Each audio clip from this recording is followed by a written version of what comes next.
अस्सलाम वालेकुम नाज़रीन, ये तो आप सब जानते हैं कि सोशल मीडिया किसी न किसी तरह शोबिज़ शख्सियात के साथ जुड़ा ही रहता है। पाकिस्तान के सीनियर अदाकार उस्मान पीरज़ादा और उनकी अहलिया समीना पीरज़ादा को तो सभी जानते हैं। हाल ही में अदाकार उस्मान पीरज़ादा ने अदाकारा समीना से भागकर शादी करने के राज से पर्दा उठाते हुए ज़िंदगी के बारे में अहम इंकशाफात कर दिए हैं। अपने एक इंटरव्यू में उस्मान पीरज़ादा ने अपनी शादी से मुतालिक हैरान कुन इंकशाफात किए और निकाह का दिलचस्प किस्सा भी सुनाया। आइए सुनते हैं उस्मान पीरज़ादा ने क्या कहा। मेरे यहाँ कोई प्रॉब्लम नहीं था। मीना की अम्मा जो थी, because she was a single mother, you know, so वो मुझे कहती थी कि बेटे तुम एक्टिंग छोड़ दो। मैं उनको बहुत समझाता था कि ये बड़ा नोबल प्रोफेशन है और बड़ा, तो वो कहती थी नहीं तुम मर्चेंट नेवी ज्वाइन कर लो, क्योंकि उनके ख़ानदान में बहुत सारे लोग मर्चेंट नेवी में थे and they had done very well.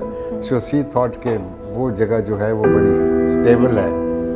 तो बस फिर एक दिन मैं शूट कर रहा था जावेद जब्बार की film, it was almost finished, so I was leaving Karachi and Samina said okay so let's get married today and I said we were sitting and having coffee. Taxi पकड़ी और अपना हमारा एक दोस्त था मुजीब, वो जावेद जब्बार की प्रोडक्शन पे काम कर रहा था, मुजीब रहमान। मुजीब के घर पहुँचे मैंने मुजीब से कहा, उसकी वो अपनी बहन के घर में रहता था KDA में। तो मैंने कहा यार शादी करनी है, तो वो घबरा गया, कहता कि किसकी? मैंने कहा अपनी है और किसकी शादी करनी है अभी, तुम चलो मेरे साथ, इधर करीबी मस्जिद कौन सी है? अच्छा मेरी दाढ़ी थी उस ज़माने में, मैंने रखी थी कोई 20-25 रोज़ की दाढ़ी, क्योंकि वो रिक्वायर्ड थी शूट में। मस्जिद में गए, हमने मौलाना साहब से कहा कि जी शादी निकाह है। उन्होंने कहा अच्छा किसका निकाह है? हमने कहा ये मेरा है। इस तरह करके मुझे देखा, तो मैंने कहा कि क्यों, कोई? कहता नहीं ठीक है। वो जब घर पहुंचे मौलाना साहब, तो वो समझ गए कि गलत जो घर वालों से छुप के शादी हो रही है निकाह। तो थोड़ा सा डगमगाए, फिर मैंने उनसे कहा कि both of us are of age, you know, showed him our ID cards. So घर का माली और उनका एक बावर्ची जो था वो विटनेसेस की निकाह किया एंड अच्छा भाग नहीं गए, निकाह करके घर वापस आ गए। मेरे हाथ में लड्डुओं का डब्बा था।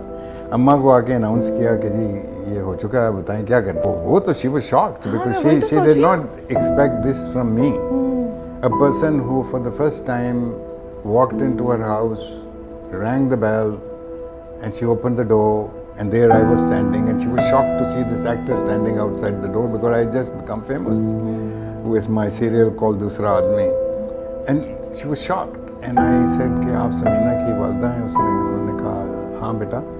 मैंने कहा मैंने कुछ बात करनी है, मैं बैठ के बात कर सकता हूँ? उन्होंने कहा आओ। उनकी बुटीक शॉप भी थी उस ज़माने में मीरा मोहम्मद शाह रोड के ऊपर। खैर जी वो बैठ गई, शी वाज शॉक्ड कि ये क्या है। तो मैंने कहा कि देखिए जी मैं लाहौर से आया हूँ, मैं सिर्फ लाहौर से एक काम के लिए आया हूँ, आपकी बेटी से मिलना। नहीं चाहता कि मैं उनको कॉलेज से लेके कहीं छुप के जाके, अगर आपकी इजाज़त हो तो क्या इधर बैठ के मैं मिल सकता हूँ उनसे? तो शी वाज शॉक्ड कि दे सकता था शायद, you know, so she trusted me and she liked me, you know, and I was her favourite son in law also. मेरे साथ वक्त भी उनका ज़्यादा, क्योंकि I was the first son in law, बाकी तो बाद में आए। So she was so angry and she hit the laddoo तो गए जाके छत को टकराए, नीचे हम भाग गए इसको छोड़ के, अब तुम भुगतो यार, मैं आई कहाँ। सो हमने जाके अपने बड़े भाई साहब को फ़ोन किया लाहौर में, मैंने कहा जी ये हुआ। He was shocked, he said what? I said send my mother tomorrow. तो दूसरे दिन हमारी वालदा आ गई और वो सीधी एयरपोर्ट से मैं उनको घर ले आया। हम तो बाहर रहे, वो अंदर चली गई और थोड़ी देर के बाद सब कुछ ठीक, जिस तरह से शादी होती है वो, और 20-22 दिन के बाद वो ऑर्गेनाइज हुई। जैसा कि आपने अभी इंटरव्यू में सुना कि उस्मान पीरज़ादा ने अपनी ज़िंदगी का एक ऐसा किस्सा राज बताया जिससे इस बात का यकीन होता है कि वाकई में जो नसीब में होता है वो मिल के ही रहता है। उम्मीद करती हूँ आपको हमारी आज की वीडियो पसंद आई होगी। अगर आपको हमारी आज की वीडियो पसंद आई तो हमारे चैनल को लाइक, सब्सक्राइब और शेयर करना मत भूलिएगा। मिलते हैं अगली वीडियो के साथ, जब तक के लिए इजाज़त दीजिए। अल्लाह हाफ़िज़।